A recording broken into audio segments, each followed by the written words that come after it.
आप सभी का आपके अपने चैनल आनंद कृष्णा पे हार्दिक स्वागत है। आप सबको गंधर्व आनंद का प्रेम भरा नमस्कार। आज हम आपको बताने वाले हैं कि किस तरह राजा जनक ने विदेह की पदवी धारण की थी।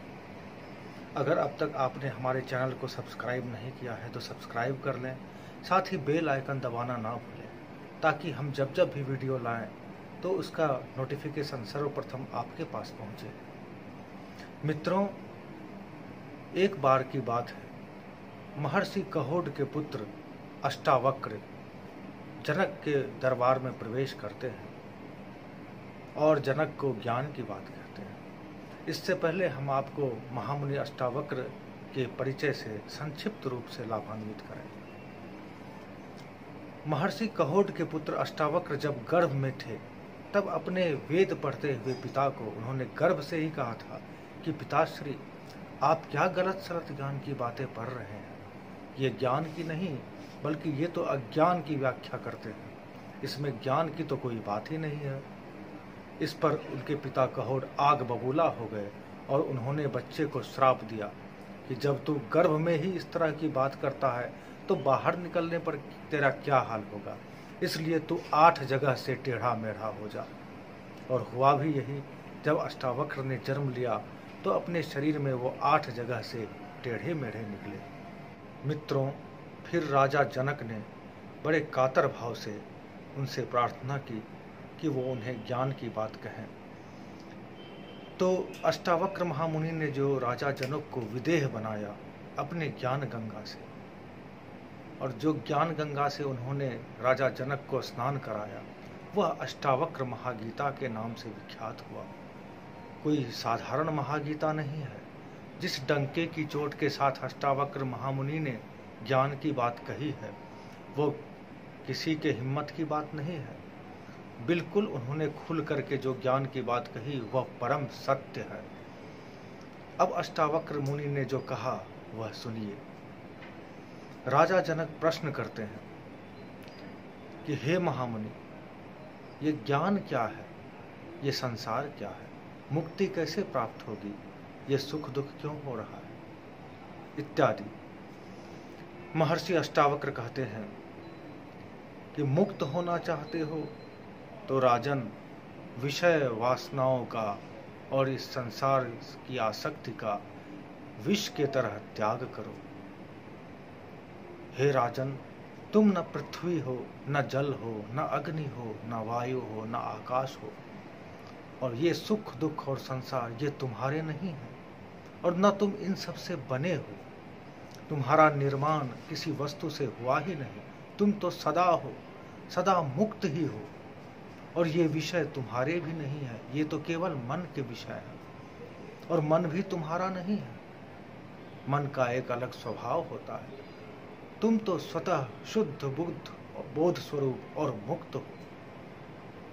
क्या तुम जानते हो कि तुम्हारे सारे बखेड़े का क्या कारण है? यही कि तुम समाधि को प्राप्त करना चाहते हो। तुम ईश्वरत्व और आत्मा की प्राप्ति चाहते हो। हे राजन, आत्मा तो सदा प्राप्त ही है, उसे प्राप्त करने की क्या आवश्यकता है? तुम्हें मुक्त होने की आवश्यकता कहाँ? तुम तो सदा मुक्त ही हो, तुम बोध स्वरूप हो।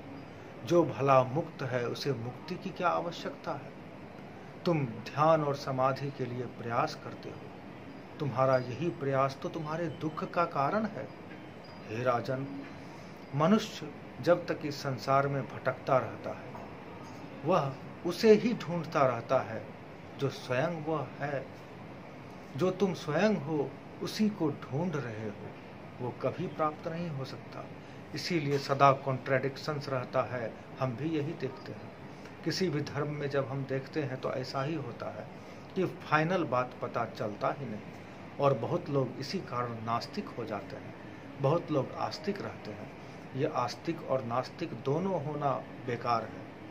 आपको तो वैज्ञानिक होना चाहिए। इसलिए मैं अष्टावक्र महामुनि का उदाहरण देते हुए एक वैज्ञानिक तर्क प्रस्तुत करना चाहता हूँ।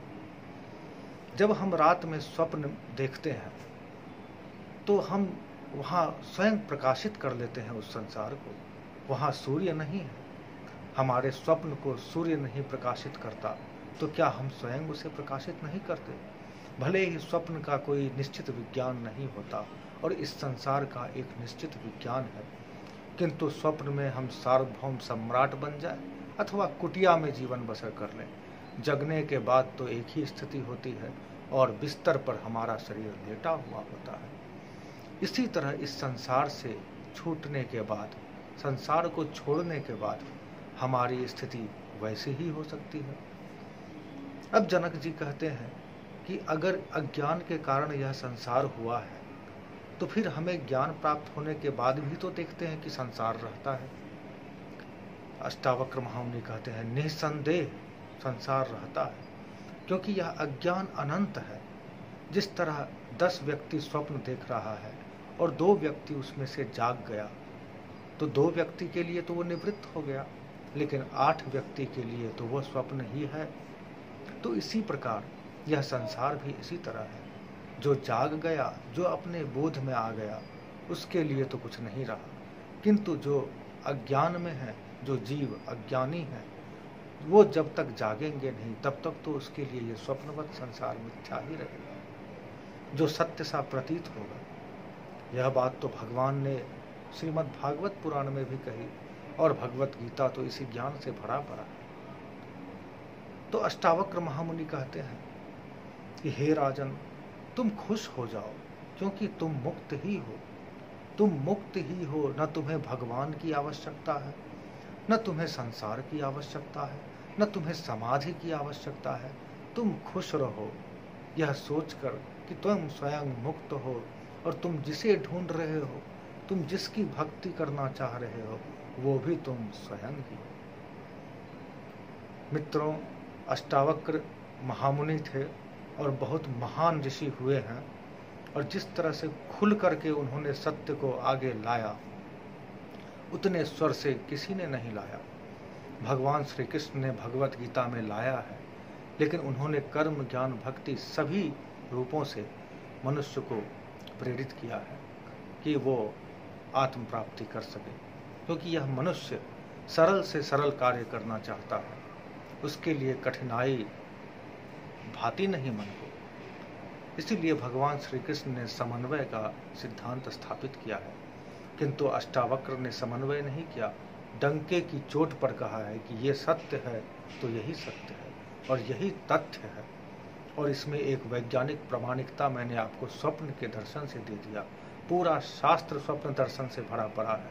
बृहदारण्यक उपनिषद, कठोपनिषद, भगवत गीता, श्रीमद् भागवत पुराण में उद्धव गीता, श्री कृष्ण उद्धव का जो संवाद है, जो हम अगले वीडियो में आपके पास लाएंगे, उससे पहले गतांक से आगे हम महामुनि अष्टावक्र के विषय में और वीडियो बनाएंगे। तब तक के लिए इजाज़त हो। आप सभी को गंधर्व आनंद का प्रेम भरा नमस्कार। यदि आपने हमारे चैनल को सब्सक्राइब नहीं किया है तो सब्सक्राइब कर लें, और थोड़ा सा भी लाभ मिले तो इसे शेयर अवश्य करें।